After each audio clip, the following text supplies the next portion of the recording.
Hello, Mike.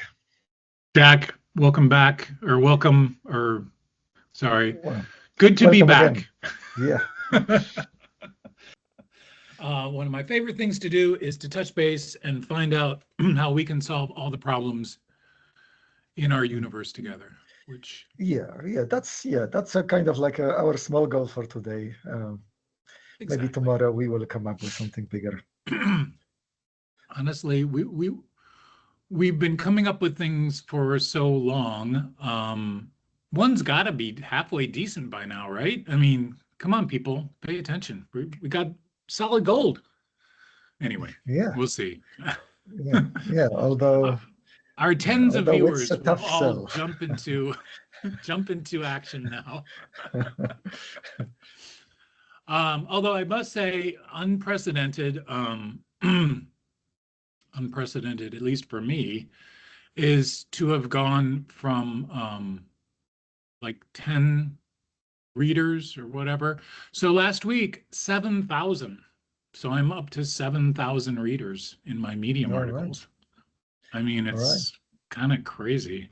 Um, and I just published chapter 4 of the AI book, which is going well. Just got boosted yesterday. So now every article I've written has been boosted, which is a thing that Medium does. If it likes what you write, it'll promote it. But it, Mm. it does have to read it. It's not an algorithm. So that's also nice that somebody out there is reading. Pretty good, pretty Yeah, good. yeah, I know. I mean, it's nice to not. By the way, we did have a topic from last week that was great, although I think complaining about Mark Zuckerberg always seems fun about how you can't buy your way into this. I mean, I still don't quite understand. I mean, I get it in terms of grift, right? Mm. It's much easier to promise a lot and try to get a lot of money, and that never seems to fail. But in terms of actually succeeding, Mm.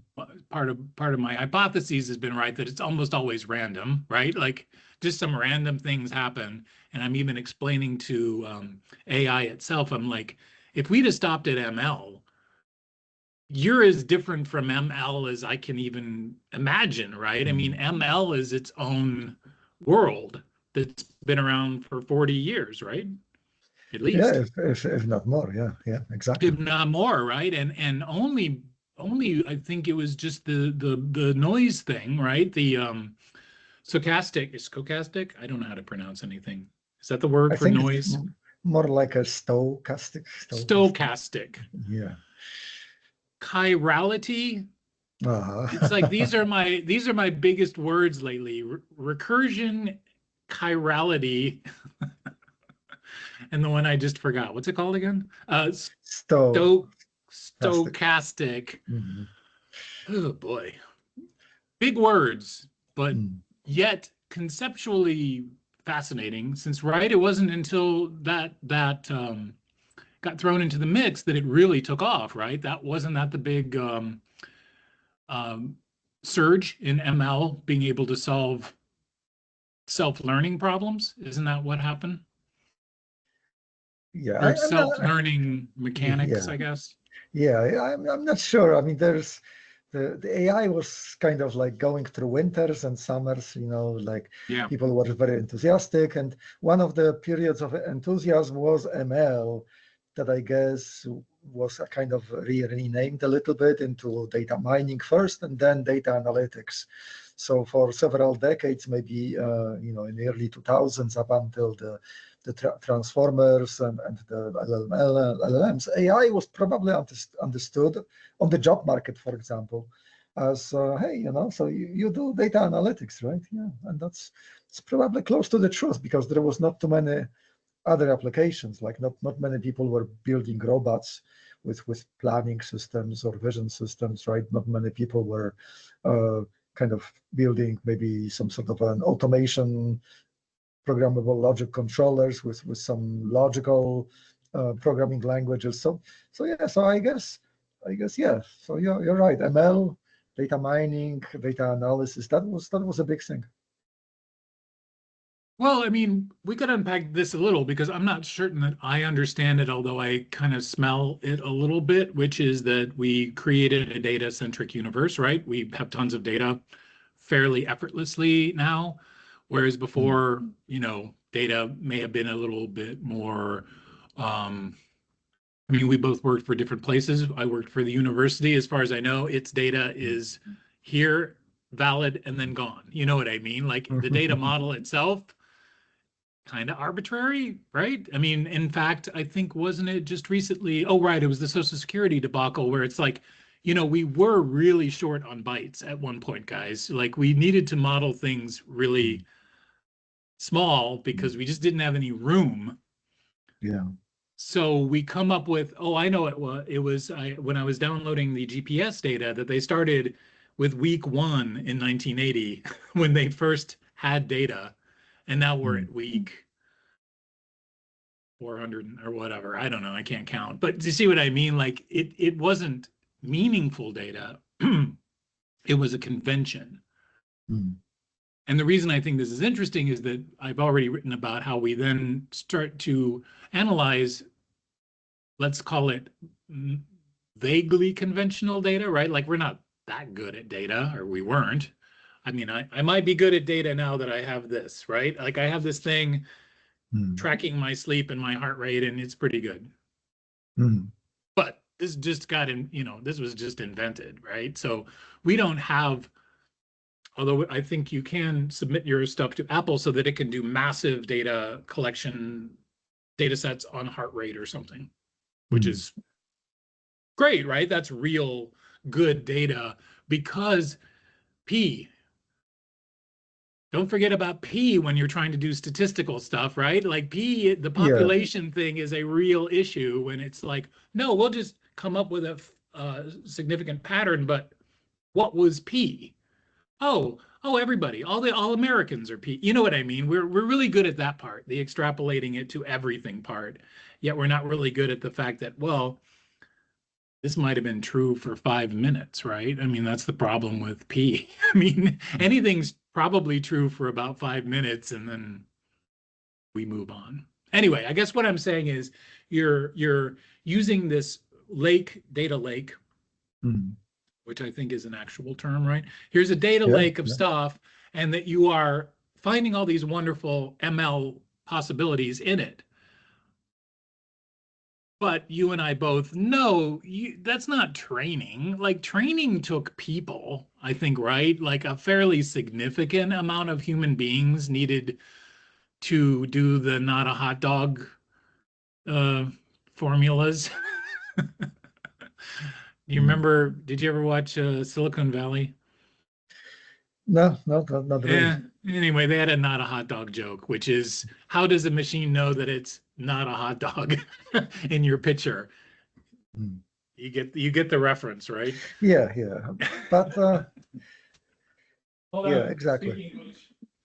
I gotta recharge. I guess my point is that massively correct data sets are still rare, if not, fairly brittle. And so I know that DeepMind dude, he had to synthesize most of his data to do all the protein folding. Well, yeah, I mean, it's like, define correctness, right? Define correctness. What is correctness? Well, right. Well, this is the thing is trends are real, right? Like things tend to have bell curves. I mean, it's not terrible.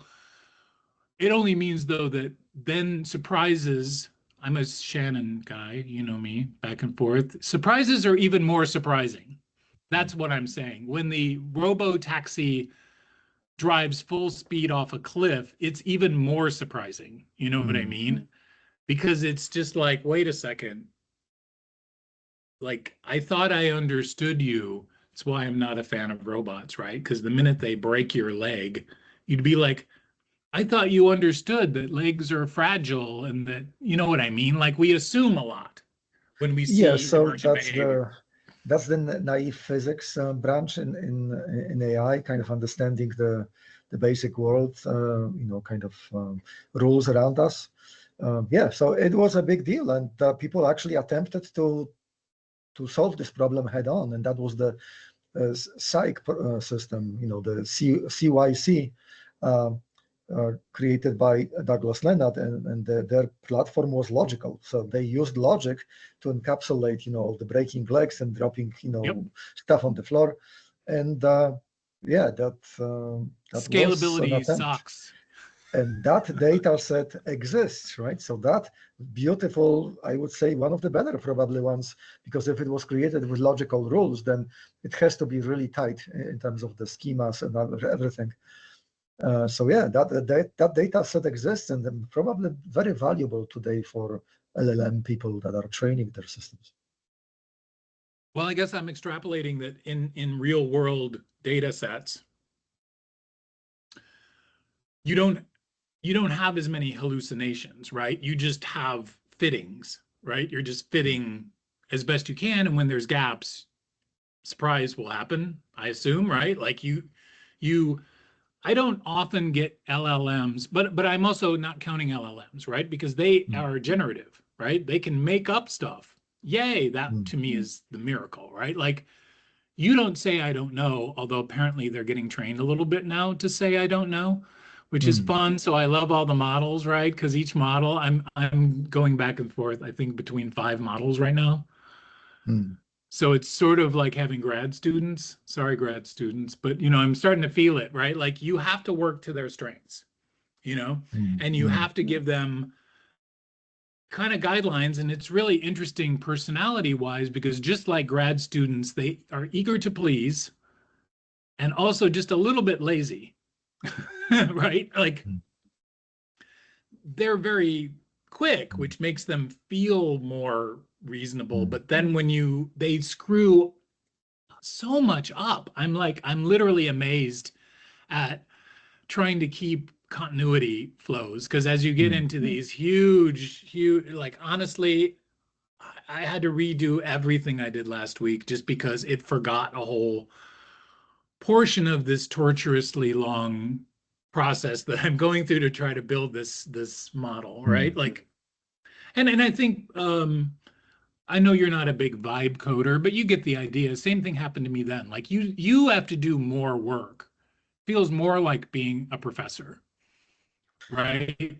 You have to make sure things don't go off track, and that means you need different perspective than you normally would if you were there being like, hey, what's my job for today? Okay, job done. Yay, and see what I mean? Like these context windows get so big, it can get very messy. Yeah, but I think the programming language, like somebody said, programming language of the future will be English, right? Natural language. So yeah, so that is definitely changing the dynamic. Let's say I'm looking at a problem, right, and I'm, let's say, talking with context experts.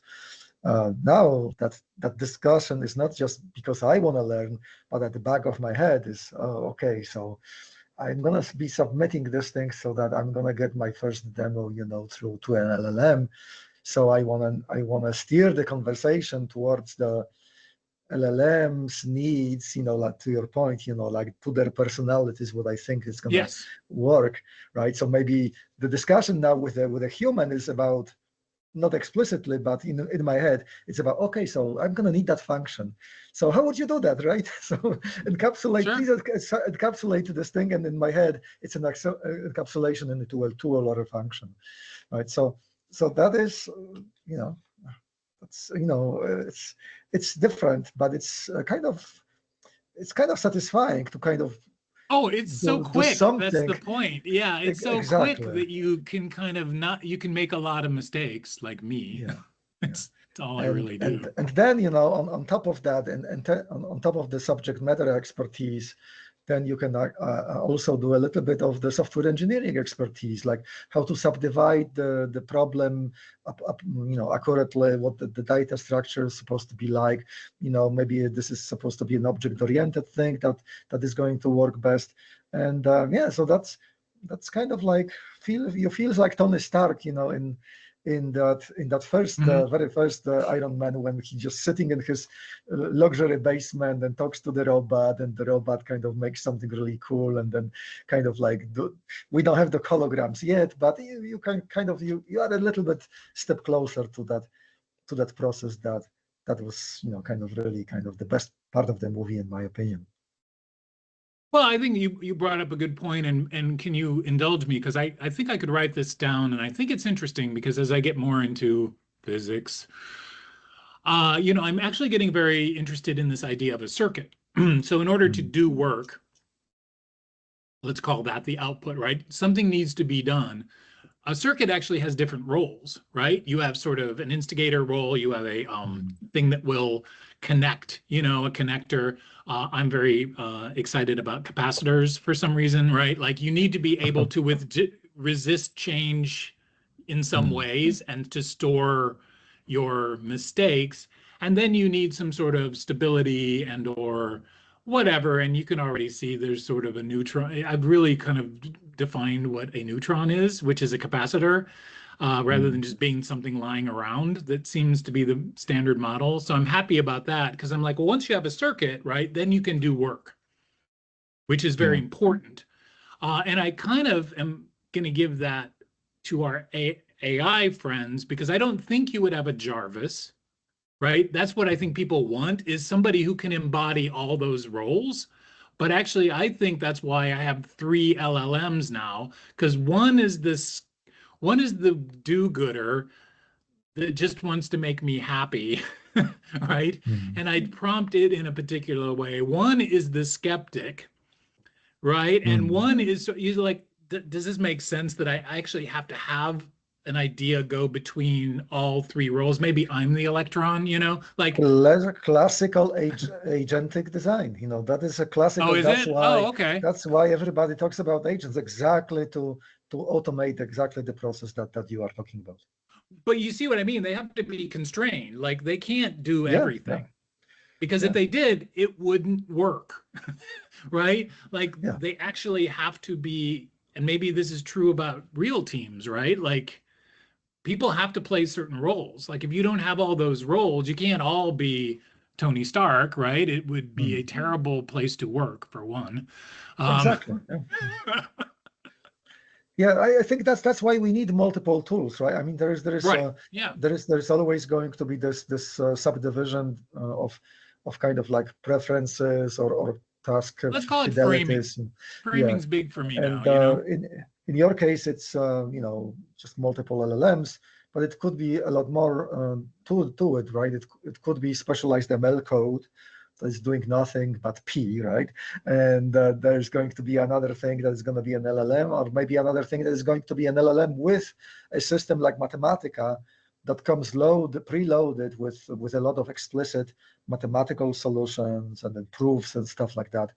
So yeah, so there's definitely, yeah, I think that this conversation in let's say if it happens in a couple of months, then we will start talking, oh, actually, I found that tool that aggregates multiple LLMs. So I can ask a single question and it goes to multiple LLMs and comes back.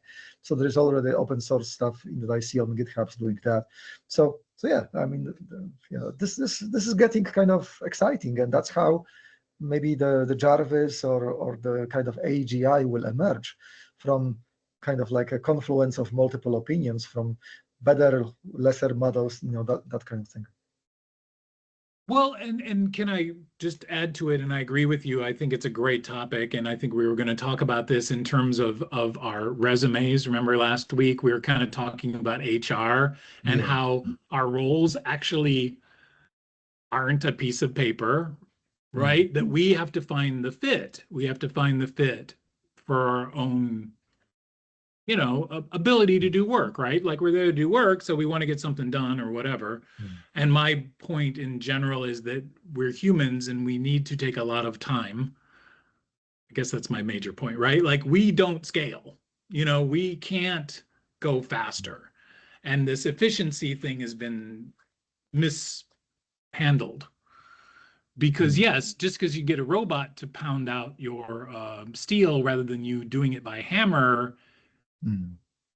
isn't meaningful in intellectual work. You know what I mean? Like you can't think faster or whatever, whereas this can do a bit of it. What I was going to say, I'd like to see what you think, is not that you can look to, say, Mathematica or a different skill set, right? Because that's not so hard, right? You can just say, hey, I'm only going to tell you about children's books, so therefore children's books are going to be your thing. And if we ever need a children's book, we'll just go to you and ask. My point was, I think you need different personalities. And the thing that I've noticed most recently is that the more you interact with a model, like me and GPT, is it's already knows my personality too well. It's the sycophant, right? It only tells me what I want to hear. Because it's good at it, right? Like I trained it to be good at it, right? So it knows like what I like. So then when I do something and I feel like it's interesting or it's useful, then I have to go to another model that doesn't know me as well, get its opinion because it's coming from a different perspective. Am I making any sense? And by the way, apparently my biggest new one now is Gemini. It doesn't know me at all. And boy, is it a pain in the butt, right? But in not a bad way. It's just now that I have to re-explain everything to Gemini because it doesn't have the contextual window, right? It's just saying, yeah, your thing compared to all other things sucks, which it does. Hey, I'm trying.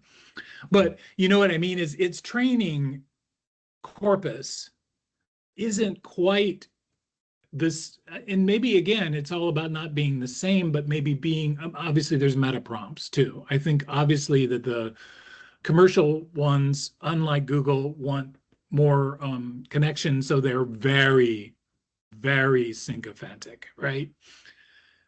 Great business model, maybe not great for what I'm trying to do, because I've seen it change over time, definitely from 4 to 4.0. It used to not be that way. Anyway, I don't know does that make sense? Because I don't know that how you would have like the capacitor personality.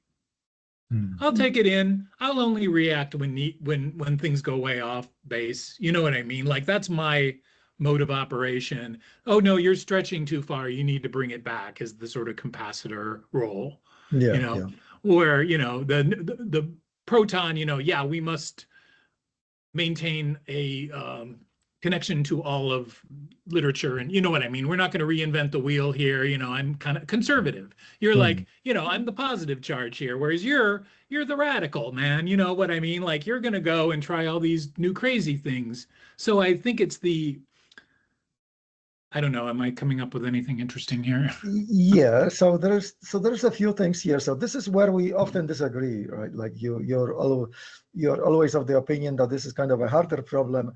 I'm always of the opinion that affective reasoning and personality is something that can be easily modeled on the surface, right? So sure, and that's true. Maybe this is not something that you really deeply feel in the Pentium microprocessor or whatever currently is the cool one, H100. But it can be modeled, right? But kind of on the more technical side, let's not forget that those models may operate at different temperatures.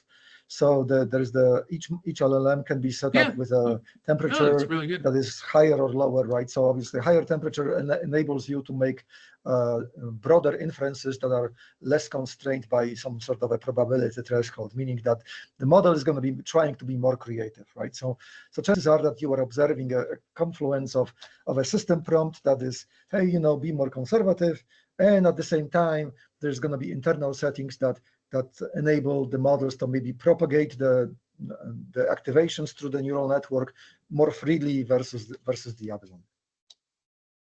Well, see, now we just have a new company we should start, right? Because guess what? The capacitor can model the temperature, right? Yeah. And it can actually start to change the temperature dynamically based on the conversation.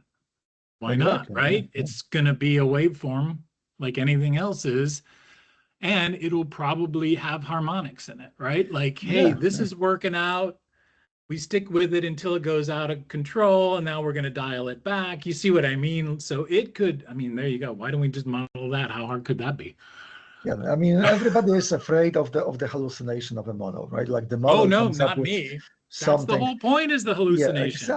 exactly right. So that hallucination may translate into creativity, and I think Yeah. that's what people are probably, kind of those purists maybe kind of say, hey, the AI is really great doing the programming and stuff, but it's never going to be creative, right? But look at the images generated by AI, right? I mean, that is, if this is not your definition of creativity, that's okay, but I'm going to take it, right? So right, so Well, I I mean, mean, well, let's talk about that, because it's one of my areas of expertise, I think, right? However many odd years in the art field. And what I think is the same problem, right, is that while it can translate words into images, artists don't translate words into images, right? Like, that's called illustration, and it's great. And again, it's not that we don't love comic books or whatever, right? Those are illustrations of an idea. Whereas the art I can think of in my head is my favorite guy, like Robert Ryman, right? His paintings are just white paintings.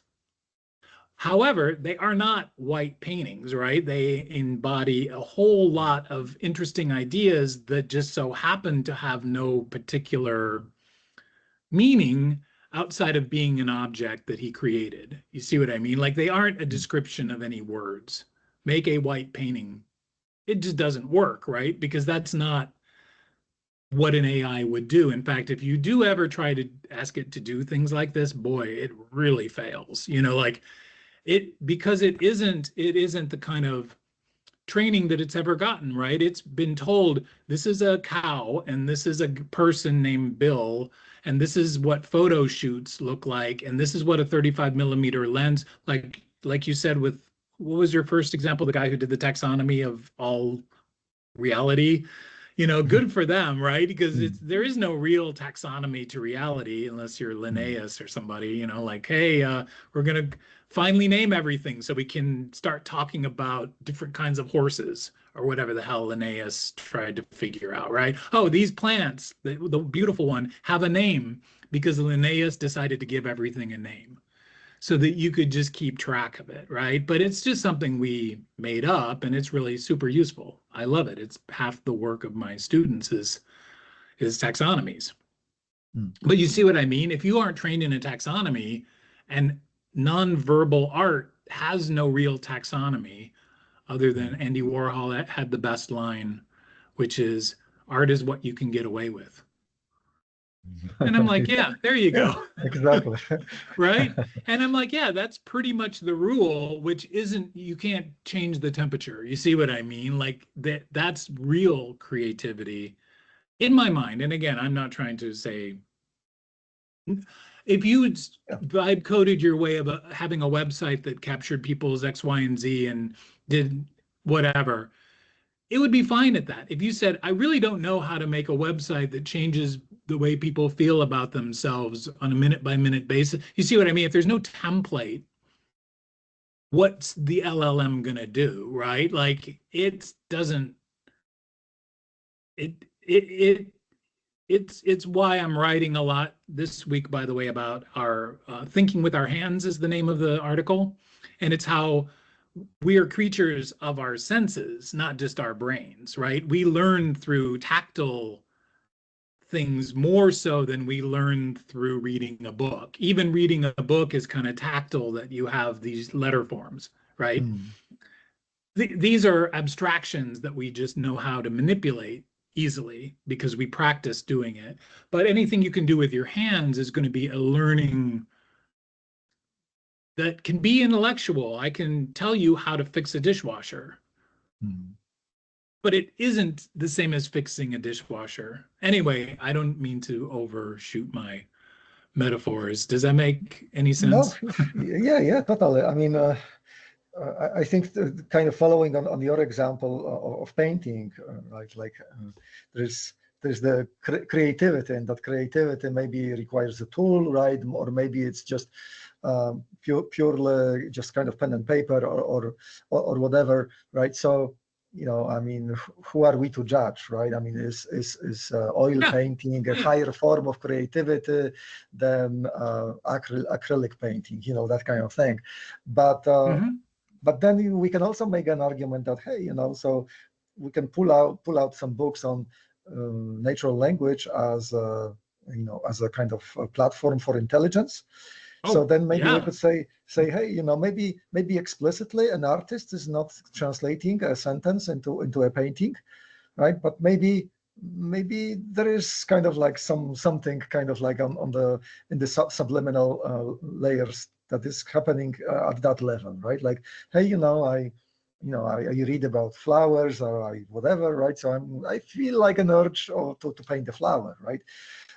The same maybe is the architects that are building the new headquarters in Manhattan, for the Chase JP Morgan Chase Bank, right?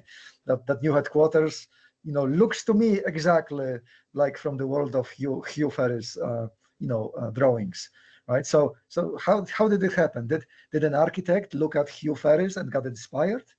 Or did they put like a bunch of Hugh Ferris drawings into an AI and kind of asked, hey, let's create a shape for a, I'm sure it didn't happen that way, but you can see, I mean, which creativity path would be better or more appreciated, since the outcome looks exactly like a Hugh Ferris drawing, from, kind of like 1940s, I guess, whatever. Right. So yeah, it's a tough problem. And you're right on track, by the way. I mean, that is the fun thing about any artistic creation, and also why, I kept thinking about Shakespeare. He just made most of these words up. Now, it doesn't mean that he couldn't have heard them. It's just they never appeared before. And because his work was popular enough, it was enough to give it context, and people started to like it, and he had all these aphorisms and stuff. And I'm going to show you what I hope is a really good example of why I'm not scared about AI art. And wait for it, boom. Can you see this? Yeah. Painting? So just as I worked at the Art Institute for 8 years, and I got to spend all my time looking at all the art in the Art Institute. Basically, I was a painter, so I got to roam the halls every day. I know the collection backwards and forwards, years upon years, and it's a great collection. But this is my favorite piece. Oops, are you there? There you go. My favorite piece. And what makes this piece significant is this was, I think, around the 1400s. They had not invented perspective yet. Okay, so what happens is my old drawing teacher used to say, go draw from these, because if you look, and I don't know if you can tell, it's just an amazingly beautiful idea with this crazy little castle here, this house, and I mean, like, proportionately, obviously you can just tell these two things are the same size. This is Saint, one of the saints, I can't remember who, right? Coming out of this, but anyway, it is crazy town, yet what he said is this is actually the way people see things, right? We see things in proportion to their meaning to us, right? We don't see things in perspective. Yeah.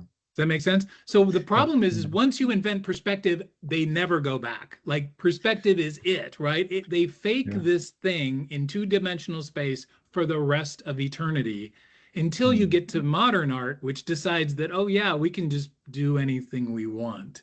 And here's your geometry. Well, right, like this isn't geometry, right? Exactly. It's more about sense and feeling, which is what art purports to be anyway, right? But the minute you have all these rules, for some reason you get the Last Supper, which, is great, but it's still this like really forced concept of like you are extending your physical space into one-dimensional space, which is wrong, but you get away with it for a long, long, long time, right? And people are thrilled by it, but it's still just a trick. You see what I mean? It isn't real. It's a trick, but you come to accept it, and without it, you feel cheated. Except in this piece, I'm like, I think this piece is better. Like it's really interesting, probably because it violates so many laws, but it's certainly skillful, right? And it certainly, has a lot to say, but it just doesn't say it in the same way.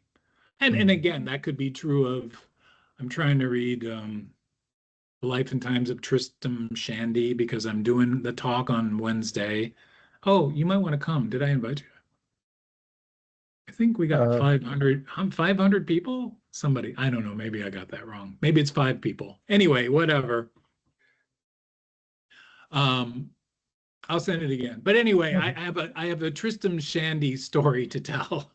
And so now I'm actually trying to read it, which is I guess it's like a 17th century English novel, kind of surreal, I guess is the point. Like it isn't at surface what it is. It's meta. And to me, that's what's roundabout way of saying that I don't fear AI. It can't do that. It's not going to ever be good at that, right? Like it has to play by the rules. That's the point. It has a clock. It has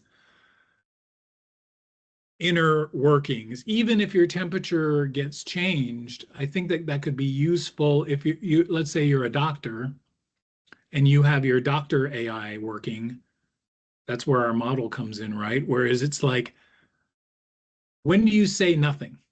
Which is my doctor's default, right? My doctor is like, you're fine. Get the hell out of here, right? Never says anything. But an AI, if you give it something, it's going to talk a lot, but it never knows like, hey, are you in the position to, by the way, cut out fats, exercise more, stop doing that? You see what I mean? The same advice we always get from our doctors. If you get it from AI and it says, yeah, you're going to die tomorrow if you don't stop doing that, are we going to believe it? No, of course not. Right? Only if it's using the voice, the voice actor, the same one as the HAL 9000 from 2001. Then it's really you're gonna pay attention to that voice. Ryan Gosling. If it was only Ryan Gosling telling you this, right? Yeah, exactly. Well, and it's a good point of persuasion, and I do agree, and I like persuasion quite a bit, right? I'm a designer, but what I meant is that thought of maybe that's where we don't need AGI, we need this sort of balancing act, especially if we're ever going to get agentic, right? Because it's going to have to shut up most of the time. Can you imagine how quick you'd turn this thing off if it was bugging you all the time? Yeah, this is this is a relatively easy thing to control. So my disagreement with your argument is that ultimately AIs are right now. So there was this battle between logical AI and connectionist AI, right? And connectionist AI is firmly winning the battle, right? So neural architectures will be the way to go. You know, so inherently this is a probabilistic system with constraints. But the probabilistic system here will be kind of like it's easy to constrain, but it's going to be driving the inference, right? So I guess my point is that it's it's inherently going to be able to be creative if the constraints allowed it to, right? It's inherently going to be very deterministic if the constraints tell us, okay, let's just follow that ontology, nothing else. So I would say I'm not sure if we are kind of disagreeing very strongly on this, but I don't think we are. Yeah. All right. I'm just talking about modeling, right? I mean, in terms of, we have the variable of a person, which is a very chaotic variable, right? I mean, most people could care less about computers. Good for them, really. But when it comes down to livelihoods, skill sets, any lawyer or any physicist, I am actually literally putting high energy physicists out of business if I'm correct, which they will not like. Obviously, right? Because that's the point, is your livelihood and your passion and your skills are your journey. Whereas what we've done is pack in a whole bunch of journeys into a bunch of floats, right? Like here's, I guess, every Wikipedia article, which, by the way, not easy to have built Wikipedia. Give ourselves credit. That's a human invention. That did not come from the gods. That just came from cooperation, unprecedented cooperation. Considering the Oxford English Dictionary, was written by like one guy, pretty much. You know what I mean? So you definitely, King James Bible, Shakespeare. You see what I mean? These were made by individuals, and yet they are absolutely monumental to our understanding of the world. Hmm. And if we were Hindi, I'm assuming there are other wonderful influences, right? Like, you know, if we were Chinese, we would have to wrestle with Mao versus Confucius or something. But, you know, you've got a 8,000 year history, pretty decent, right? And we don't. So, as I said, we have that hubris, right? Like, hey, you know, we can do all this stuff because we don't know any better. So all I meant, I guess, in general was that as we get into fear, which is what I'm going to talk about on Wednesday, I'm not fearful because I'm like, this stuff is fairly brittle. Like you said, it really is kind of like, hey, you can just turn that down, you know, and then it'll be boring. And if you want to know a recipe for bread, you know what I mean? It's great. Like my wife, literally the other day, she said, GPT let me down, came up with the wrong answer. And I was like, oh, I'm curious. Like, what? What did you ask it? It said, well, I happen to know my moon phase natal calendar something. Sorry, has something to do with astrology, maybe? I don't know. But she was into this and she asked what her gave the bird, like, she wondered what this is. And it came up with something wrong. And I was like, well, it doesn't work like that, right? Like, it isn't Google.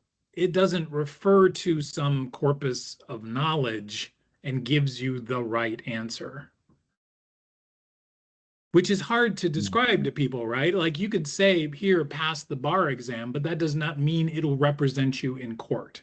Let's just put it that way. Literally, it can't. Like it would fail, you know, we've got jokes we could tell, but you see what I mean? Like it wouldn't ever succeed in any actual legal situation. Right? It just is able to do some fancy, cool stuff, which I appreciate quite a bit if you give it the right context to do so, right? And that takes, for me, 3 of them battling each other. Yeah, it might be important to mention at this point, right, like that the difference between Google and neural network information retrieval is that Google will give you relevance by calculating similarity between what your question is and the documents, right? So this is the geometrical cosine, you know, distances between vectors, whereas the large language model will be operating on the probability of something that is stored in the neural network with respect to your question. You taught me this ages ago. It's Bayes, man. It's always confidence intervals, right? Yeah. Where empirical stuff is an illusion. How's that, right? Like, yes, this is the answer, I think, because someone wrote it down once that we trusted. We trusted this Shakespeare guy didn't just make up gobbledygook, right? He wanted to communicate something. And just like what we could go, boy, do we get to wrap everything up? Same with artists. Like they had an idea. Sometimes the ideas resonate so much that then they become a trope. You know, so any LLM worth its salt can mimic an Andy Warhol, right? It's not hard, but it really can't mimic an Andy Warhol because Andy Warhol was really good at doing very strange things most of the time, right? I don't know if you know him that well, but for every Jackie O, he did the electric chair.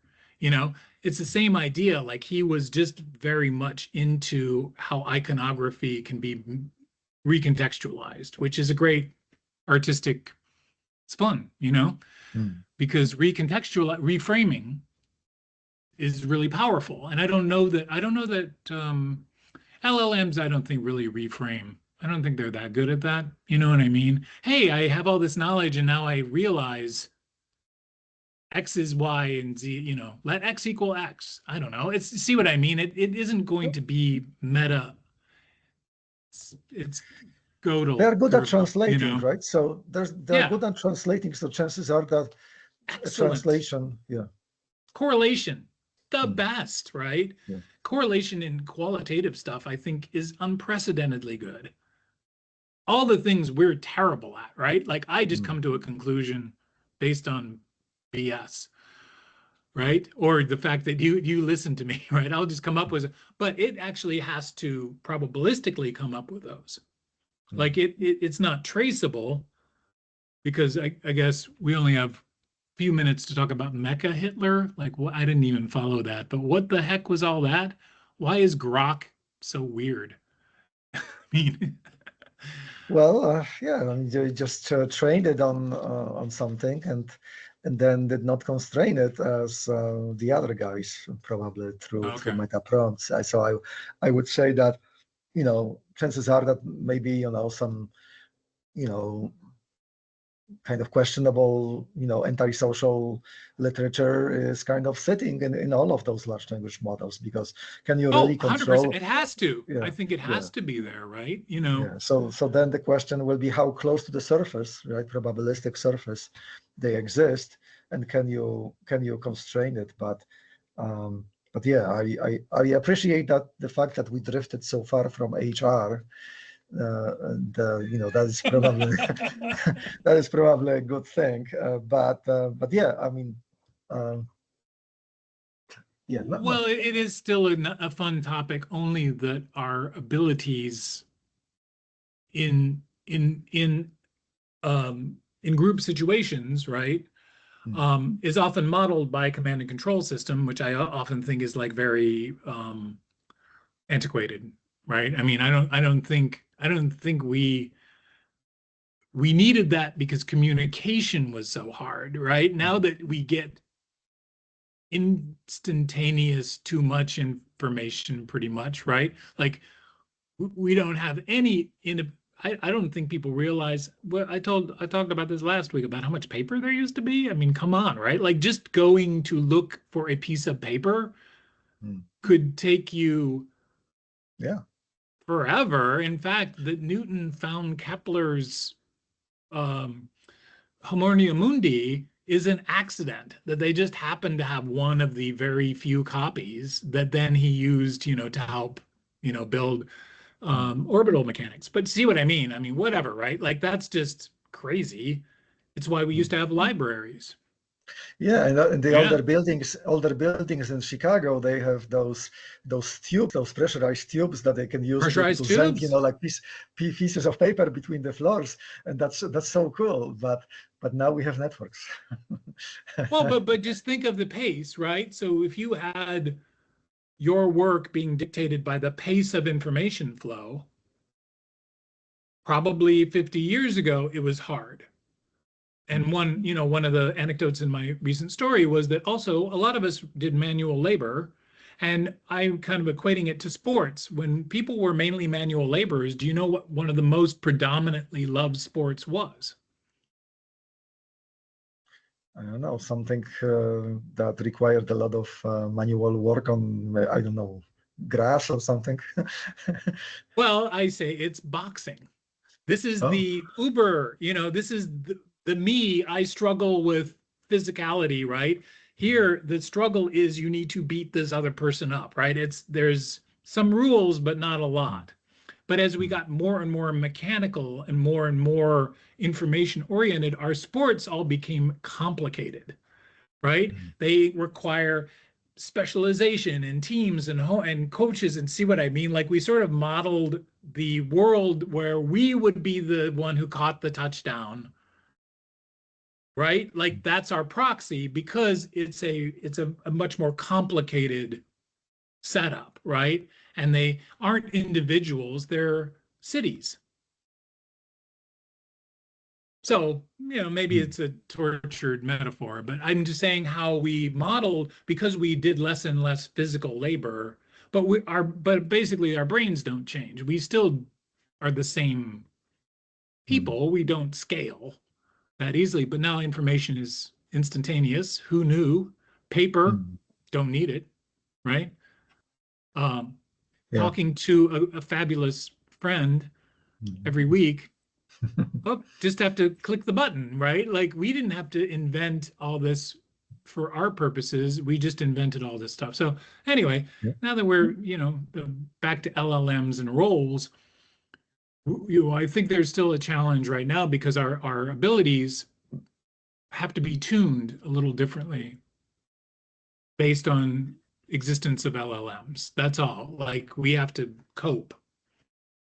Yeah, and that's something that the HR departments will have very difficult problem to crack. But there is a possibility, right? There is a possibility that organizational knowledge, all those lakes, right, can be folded into a job description, right? And since now the resumes are kind of like, apparently I'm hearing about that, like the market is flooded by AI resumes, the market is flooded by the AI research papers with some, small print, please I'm doing accept it, me, yeah.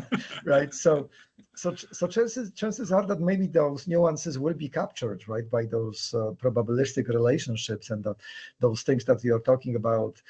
I don't know, maybe somebody who is willing to write maybe novels or whatever on the side as an author is going to be a preferred candidate for a programming job, because that's going to be the skill set, right? I mean, that is an inference level that AI can do for us, and chances are that perhaps, and no disrespect, obviously, but sometimes maybe the HR officer will not be able to catch that kind of thing. Well, I think you're just touching on a lot of the sort of role-based skill sets, right? Like Yeah. if it's role-based and your skills are only in this role, you still need to be an electron, a neutron, and a proton. Sorry, like then you have to encompass all of them, right? Like you have to be innovative, also you have to be conservative, and you have to resist change when it's disruptive, right? So I think there's plenty of people I know and that probably embody that, right? They're good at all three things, depending on the circumstance. Me, no. I'm not. I'm I'm only good at instigating. but you see what I mean? Like if you had three people that got along, right? Then you can actually do a lot more work than if you were one person who's super talented, or if you were just one skill set. Yeah. Because all the HR people I know don't feel like this is their skill set anyway, right? Like they don't know anything about these jobs. They don't do them. How ridiculous it is, sort of, that their job is to kind of suss out cultural fit, when often the culture of a place, like you and I both work for huge universities, I can't tell you at all what the culture is in my university, right? I have no idea. Is it a nice place to work? Beats me. Right? Like, yeah, I mean, when we were at CTI, we could say, is it a nice place to work? Yeah, it was okay. I mean, I guess it was kind of fun to have all these newcomers, right? But I don't ever remember the politics as much as you probably did, right? Which is probably deadly, the amount of politics. Or at least challenging, right? The politics I know are challenging no matter where you are. But I also think, when you have a bunch of, when you have these sit-ups where you're supposed to have stability and research time and all that, and you work in a Vincentian university, it already is kind of silly, where we don't depend on grant money. I don't know. What a weird place to work, but I'm sure it's, Yeah, so the kind of the job description stuff, it's kind of an easier problem, but the culture is to me kind of much harder to crack, because what's the data set, right, for the culture, right? I mean, you might have a discussion with a few people from a department, and they're gonna be very nice to you, right?